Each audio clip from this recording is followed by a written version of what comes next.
This mono-green partner deck thrusts the spotlight onto the basic forests in the build. This deck focuses on getting forests onto the battlefield, turning them into land creatures, enhancing them with various anthem effects and abilities, and then attacking our opponents in land creature-led combat. There are various spells and effects throughout the 98 of this build that synergize with forests for the purposes of realizing peripheral benefits associated with the process of putting these lands into play, as well as by their mere presence on the battlefield. Through this turning forests into land creatures dynamic, our overwhelmed opponents will be overrun by our land base as we secure victory after victory.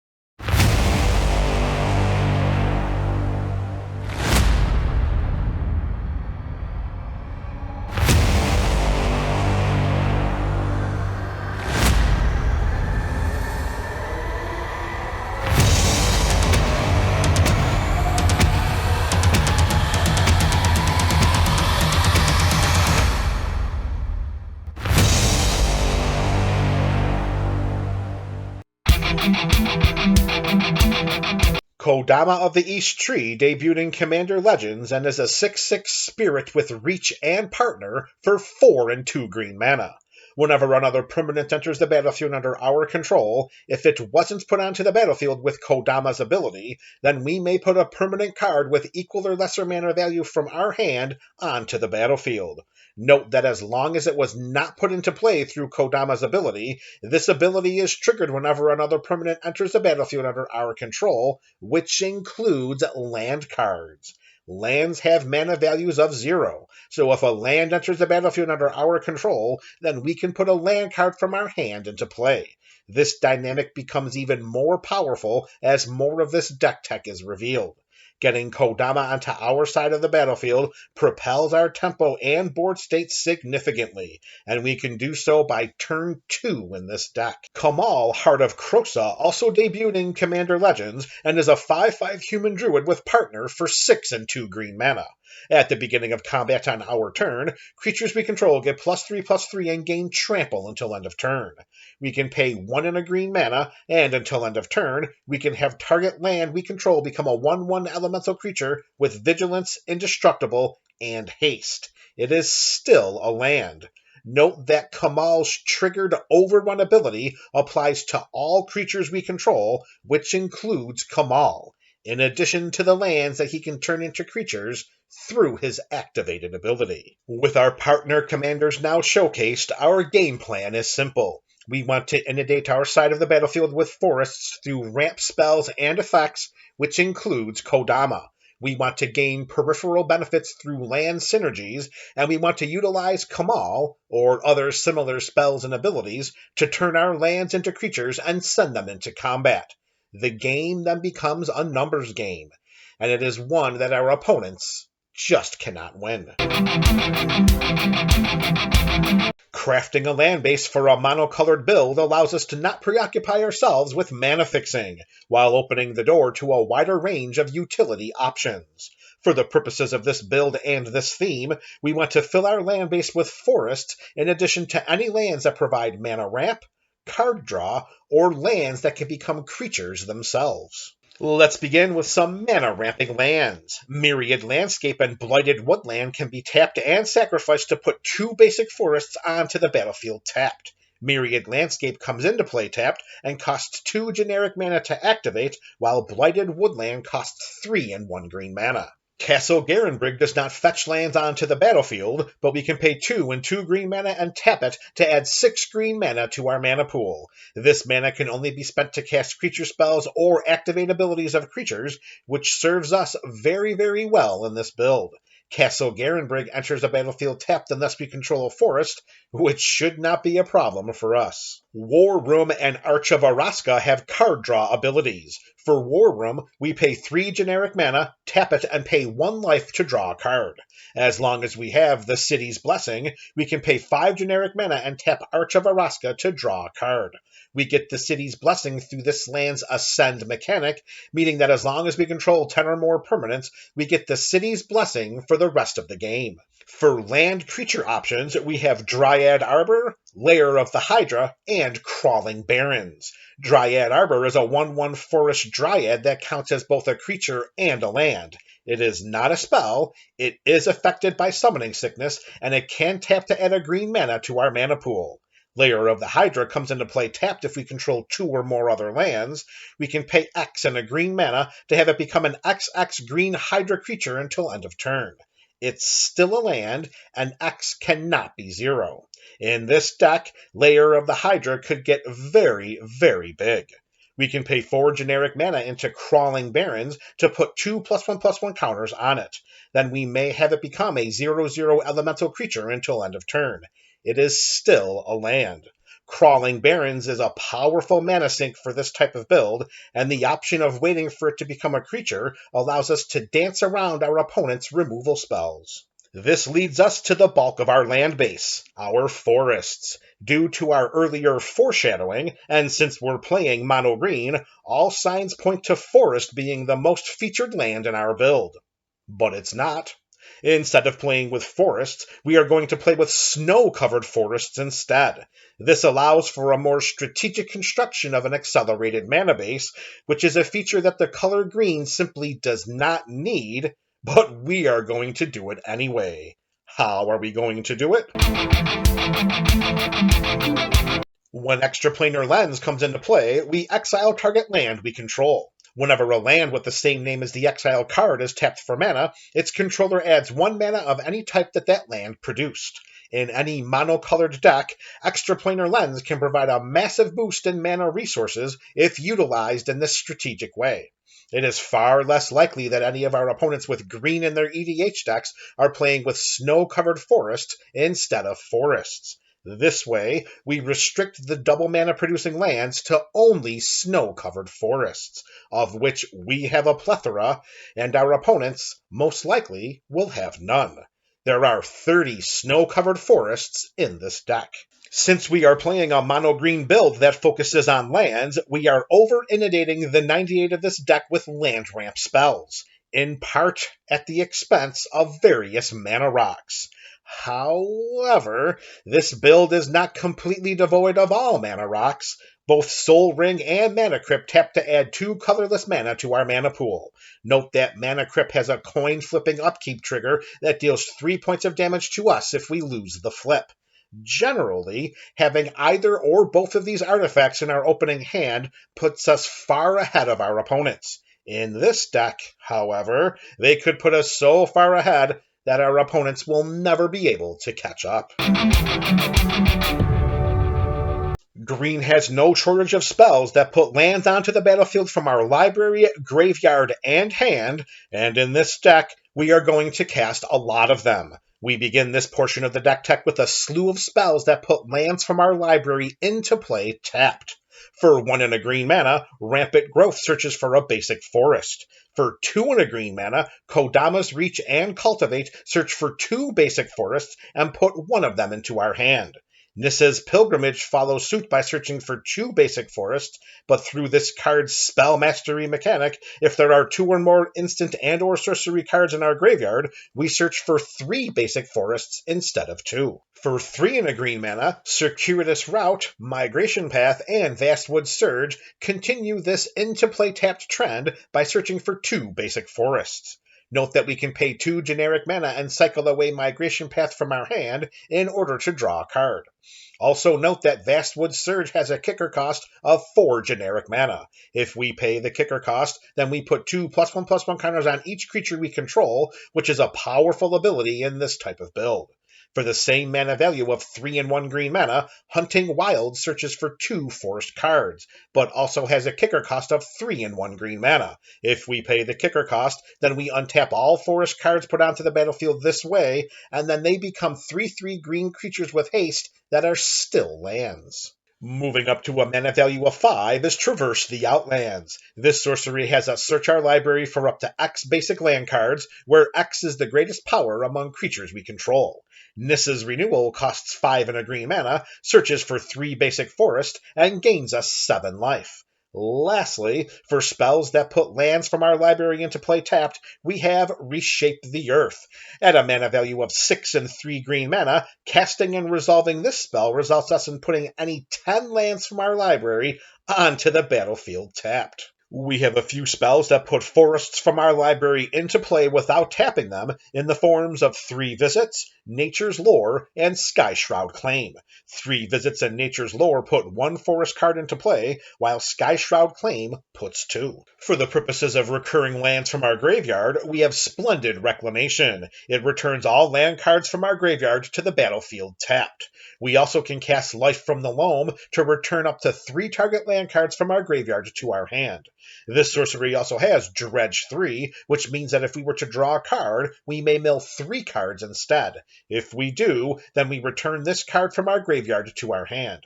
Through this Dredge dynamic, we can get lands into our hand and then eventually onto the battlefield. Speaking of getting lands onto the battlefield from our hand, few spells do it better than Exploration and Burgeoning. For 1 green mana each, Exploration allows us to play an additional land on each of our turns, while Burgeoning lets us put a land card from our hand into play whenever an opponent plays a land. A turn 1 Burgeoning could empty our hand of lands during the game's first round of turns. A steady stream of card-drawing spells and effects is an important feature for most EDH decks, and this Kodama Kamahl build is no different. In fact, a higher sense of importance is placed on drawing cards here due to the speed at which this deck operates. With that in mind, we have a slate of card-drawing spells to help maintain our tempo throughout the game. Harmonize draws us 3 cards, while Shamanic Revelation draws us a card for each creature we control. It also has the Ferocious mechanic, which has us gain 4 life for each creature we control with a power greater than 4. Life's Legacy and Momentous Fall have additional costs to cast them in the form of sacrificing a creature. They draw us cards equal to the sacrificed creature's power. Note that Momentous Fall also gains us life equal to the sacrificed creature's toughness. Soul's Majesty follows suit, but it does not require us to sacrifice a creature. It simply draws us cards equal to the power of target creature we control. Return of the Wildspeaker and Rishkar's Expertise draws cards equal to the greatest power among creatures we control. Note that Return of the Wildspeaker restricts its card draw ability to targetable non-human creatures we control, and as an additional option, we could instead choose this spell's other mode to give non-human creatures we control +3/+3 until end of turn. Also note that Rishkar's Expertise allows us the option of casting a spell with a mana value of 5 or less from our hand without paying its mana cost. Since this deck is inundated with a high concentration of land synergies and land ramp spells and effects, there is little room for removal and disruption, which, historically, is not a strength in mono-green builds. Alas, we would be remiss if we failed to include any removal at all. Blizzard Brawl has us choose target creature we control and target creature we do not control, if we control 3 or more snow permanents, and we should. Remember, we have 30 snow-covered forests in this deck. Then the creature we control gets +1/+0 and gains indestructible until end of turn. Then these 2 creatures fight each other by dealing damage equal to their power to each other. We should be able to remove a problematic or troublesome creature from the battlefield with this spell. Return to Nature is a versatile instant that allows us to destroy target artifact or enchantment, or we exile target card from a graveyard. Force of Vigor has us destroy up to 2 target artifacts and or enchantments, and if it's not our turn, then we may exile a green card from our hand rather than paying this spell's mana cost. Lastly, Beast Within destroys target permanents and has its controller create a 3/3 green beast creature token. With the speed through which we develop our board, we should have little need to overinflate the number of removal spells in this deck. We have a slew of Nissa Planeswalkers that unsurprisingly synergize beautifully with the theme of this deck.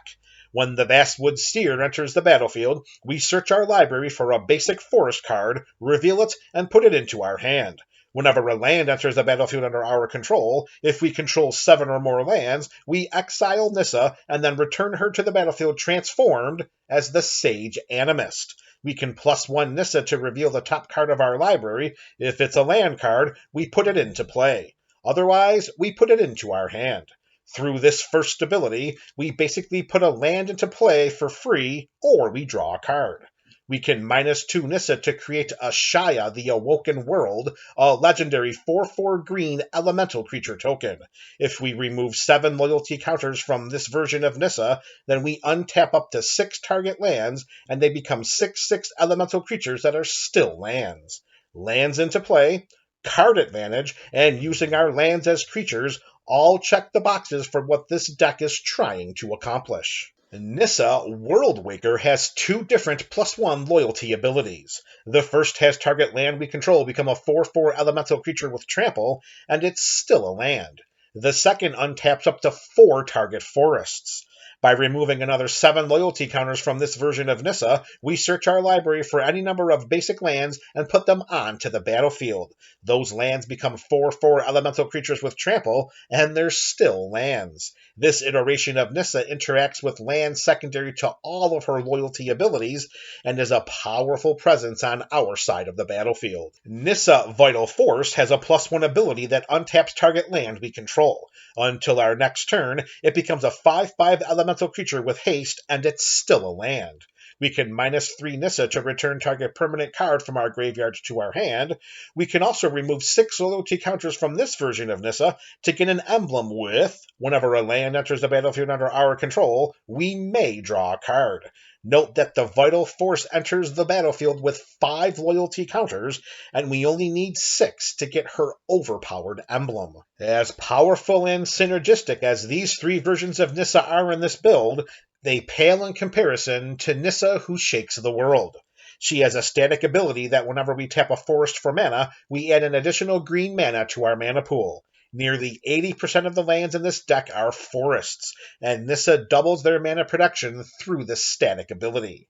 We can +1 her to put 3 +1/+1 counters on up to 1 target non-creature land we control. We untap it, and it becomes a 0/0 elemental creature with vigilance and haste. It's also still a land. If we take 8 loyalty counters off of this version of Nissa, then we get an emblem with lands we control are indestructible. We also search our library for any number of forest cards and put them onto the battlefield tapped. She Who Shakes the World will do plenty to shake up our opponents. We have other ways of turning our lands into creatures outside of Kamahl, our Nissas, and a couple of our lands. Until our next turn, Sylvan Awakening has all lands we control become 2/2 elemental creatures with reach, indestructible, and haste, and they're still lands. Kamahl's Will has us choose one of the following 2 modes. Either any number of target lands we control become 1/1 elemental creatures with vigilance, indestructible, and haste until end of turn, and they're still lands, or each creature we control deals damage equal to its power to target creature we don't control. If we control Kodama and or Kamahl when we cast the spell, we may choose both options. Rude Awakening also offers 2 modes from which to choose. Either we untap all lands we control, or until end of turn, lands we control become 2/2 creatures that are still lands. If we pay this spell's entwine cost of 2 and 1 green mana, then we may choose both options. If Kamahl is languishing in the command zone due to overtaxation, then we can rely on these spells as one-and-done stand-ins for the purposes of sending our lands into combat. We have a slew of creatures that synergize with our land theme as well. Whenever a land enters the battlefield under our control, Lotus Cobra has us add 1 mana of any color to our mana pool. Ramunap Excavator allows us to play lands from our graveyard. Ulvenwald Hydra's power and toughness are each equal to the number of lands we control, and when it comes into play, we may search our library for a land card and put it onto the battlefield tapped. Multani, Yavimaya's avatar, could be even bigger. It gets +1/+1 for each land card we control, and +1/+1 for each land card in our graveyard. We can also pay 1 and 1 green mana and return 2 lands we control to their owner's hand in order to return Multani from our graveyard to our hand. For more graveyard shenanigans, we have Titania, Protector of Argoth, and Eudora, Grave Gardener. When Titania comes into play, we return target land card from our graveyard graveyards to the battlefield, and whenever a land we control is put into a graveyard from the battlefield, we create a 5/3 green elemental creature token. If our land creatures fall in combat, then Titania creates more formidable threats to replace them. Whenever another non-token creature we control dies, Eudora provides us the option of returning it to the battlefield face down under its owner's control. It's a forest land. Eudora can replace our fallen land creatures with forest lands, which also allows us to continue utilizing our land-driven combat dynamic without missing a beat, much to the crestfallen disappointment of our opponents. Speaking of land-driven combat, as long as we control at least 6 lands, Sylvan Advocate and land creatures we control get +2/+2. Embodiment of Insight gives land creatures we control vigilance, and whenever a land enters the battlefield under our control, we may have target land we control become a 3/3 elemental creature with haste until end of turn, and it's still a land. We can turn to Kamahl, Fist of Krosa, and Waker of the Wild as additional sources for turning lands into creatures. We can pay 1 green mana to have target land become a 1/1 creature until end of turn, and it's still a land. Note that this ability can target any land, and not just ours. Kamahl version 1.0 also has an Overrun activated ability, giving creatures we control a +3/+3 and trample until end of turn for 2 and 3 green mana. If the Kamahl in the command zone doesn't get to our opponents, then perhaps the Kamahl in the 98 will. As for Waker of the Wild, we can pay X and 2 green mana to put X +1/+1 counters on target land we control. That land becomes a 0/0 elemental creature with haste, and it's still a land. Note that the activated abilities of Kamahl and Waker of the Wild do not require us to tap them, so we can activate them multiple times during a turn. Now let's include a final smattering of cards that synergize with and enhance our land theme. As the majority of our ramp spells put lands onto our side of the battlefield tapped, let's play with a copy of Amulet of Vigor. Whenever a permanent enters the battlefield tapped and under our control, the amulet untaps it. Speaking of untapping, Seedborn Muse untaps all permanents we control during each other player's untap step, which allows us to defend against our opponents more easily during each and every turn. Turning our attention to card advantage, Regrowth has us return target card from our graveyard to our hand. When we cast Apex Devastator, we cascade 4 times, which provides immense value considering that this Chimera Hydra has the highest casting cost of any card in the deck. With a deep pocket of ramp and card draw spells inundating the 98 of this build, cascading 4 times upon casting the Devastator can yield a great advancement in our resources. Green Sun's Zenith has us search our library for a green creature card with mana value X or less and put it onto the battlefield. We then shuffle Green Sun Zenith into our library. Note that we could pay 0 into X and put Dryad Arbor into play from our library. A turn 1 Green Sun Zenith should target the Arbor each and every time. Toski, Bearer of Secrets, is a 1/1 indestructible squirrel that cannot be countered and attacks each turn if able. Whenever a creature we control deals combat damage to a player, we draw a card. We plan to have the largest army at the EDH table, and our opponents will not be able to block all of our creatures. So Toski will make them pay for it by drawing us a card each time one of our creatures deals combat damage to an opponent. Also, Toski's indestructibility protects it from lethal combat damage, and through the various power boosts and trample enablement present in this build, Toski and our other creatures should deal a lot of damage to our opponents, and also draw us a lot of cards through the course of the game. Speaking of power boosts, Earth Surge gives each land +2/+2 as long as it's a creature, from which we will benefit greatly, while our opponents most likely will not. Whenever a creature we control attacks, we put a quest counter on Beastmaster Ascension. If Beastmaster Ascension has at least 7 quest counters on it, then creatures we control get +5/+5. In this build, we can easily put at least 7 quest counters onto this enchantment in 1 turn, making our land creatures even more threatening. Continue our power-boosting trend is Zopendrel, Hunger Dominus. At the beginning of each combat, we double the power and toughness of each creature we control until end of turn. We can pay 2 green Phyrexian mana and sacrifice 2 other creatures to put an indestructible counter on Zopendrel. A green Phyrexian mana can be paid by either 1 green mana or with 2 life. Any combination of these cards, when paired with Kamahl's combat trigger and a host of land creatures, should lead to a round of good games soon after. Bringing this deck tech to a close are Heroic Intervention and Bear Umbra. Heroic Intervention gives permanents we control hexproof and indestructible until end of turn, which helps to protect our land creatures from the malice in our opponent's hearts. Bear Umbra is an aura with totem armor, which means that if enchanted creature would be destroyed, instead we remove all damage from it and destroy Bear Umbra instead. This aura gives enchanted creature +2/+2, and whenever it attacks, we untap all lands we control. Note that if our attacking creatures are land creatures and are tapped, they become untapped, but they are still attacking, which allows us to tap the lands for mana during combat or during our post-combat main phase. Hopefully, we will be allowed to play more games of Magic with our opponents in the future. This Kodama and Kamahl bill has been added to the Burgeoning Commander Catalog, and this video also becomes the starting point of a Kodama and Kamahl EDH deck video primer series. These playlist series can be accessed in the description below, on our YouTube page, or at the end of this video. The Burgeoning Commander Catalog is my personal collection of EDH decks. An EDH deck video primer series showcases the continued evolution of a deck through future appearances on the Up and Up series, during which we update and upgrade decks featured on this channel. The full card list for this build can be found in the description, and be sure to share your thoughts about this Kodama and Kamahl deck in the comment section below. This is MTG Burgeoning, your channel for all things Magic.